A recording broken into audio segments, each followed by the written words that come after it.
CPIM നേതാവായിരുന്ന N Soman അനുസ്മരണം നടത്തി. കായംകുളം കണ്ടല്ലൂരിലാണ് അനുസ്മരണം സംഘടിപ്പിച്ചത്.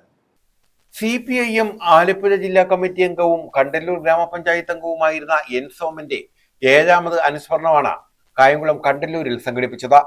CPIM സംസ്ഥാന കമ്മിറ്റി അംഗം K പ്രസാദ് അനുസ്മരണ സമ്മേളനം ഉദ്ഘാടനം ചെയ്തു. 80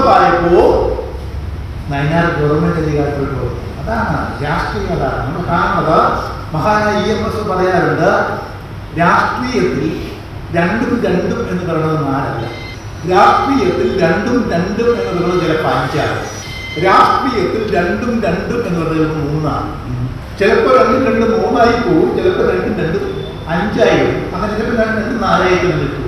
ഇതാണ് രാഷ്ട്രീയം. ഇപ്പൊ 2 കൂട്ടിയപ്പോഴത്തേക്ക് 3 കുറഞ്ഞു. അപ്പൊ നമ്മൾ നിരാശപ്പെടേണ്ട കാര്യമില്ല.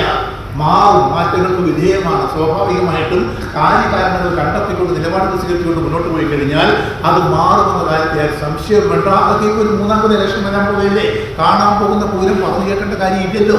3ാമത് ഇലക്ഷൻ വരാൻ പോകില്ല. ഇപ്പോഴുള്ള ഇലക്ഷൻ നമുക്ക് ഉണ്ടായിരുന്ന തൊഴിൽ എന്നൊക്കെ പറഞ്ഞു കഴിഞ്ഞാൽ ഇടതുപക്ഷ ജനാധിപത്യ മുന്നണിയുടെ ഭാഗമായി നിന്ന ആൾക്കാരെല്ലാം ഇടതുപക്ഷ ജനാധിപത്യ മുന്നണിയിൽപ്പെട്ടുള്ള CPIM തുടങ്ങിയ പാർട്ടികളിൽ നിന്ന് മാറി കോൺഗ്രസ് പാർട്ടിക്കകത്ത് ചെന്ന് കോൺഗ്രസ് പാർട്ടിയുടെ കൊടിയും പിടിച്ചുകൊണ്ട് നടന്ന പ്രവർത്തനത്തിന്റെ ഭാഗമായിട്ടാണ് വിജയം ഉണ്ടായതാണോ? അല്ലേ അല്ല. നമുക്ക് എല്ലാവർക്കും അറിയാം, പ്രാഥമികമായ വിജയത്തിൽ ഇപ്പൊ നമ്മൾ നടത്തിക്കഴിഞ്ഞ ഓരോ പ്രദേശത്തും നമ്മുടെ ഇടതുപക്ഷ ജനാധിപത്യങ്ങളുടെ ഭാഗമായി നിൽക്കുന്നവർ തന്നെ CPIMന്റെ ഭാഗമായി നിൽക്കുന്ന നമ്മുടെ അനുഭാവികൾ തന്നെ നമ്മുടെ വോട്ടർമാർ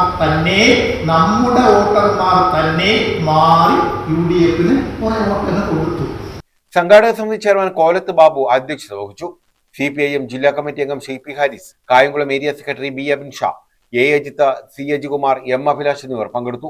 സ്മൃതി മണ്ഡപത്തിൽ നടന്ന പുഷ്പാർച്ചനയിൽ CPIM സംസ്ഥാന control commission chairman KH Babujan, ജില്ലാ കമ്മിറ്റി അംഗം P ഗാനകുമാർ, പത്തിയൂർ ഗ്രാമപഞ്ചായത്ത് പ്രസിഡന്റ് KB പ്രശാന്ത്, ഏരിയ കമ്മിറ്റി അംഗം S കേശിനാഥ് എന്നിവർ പങ്കെടുത്തു. News bureau, Kayamkulam.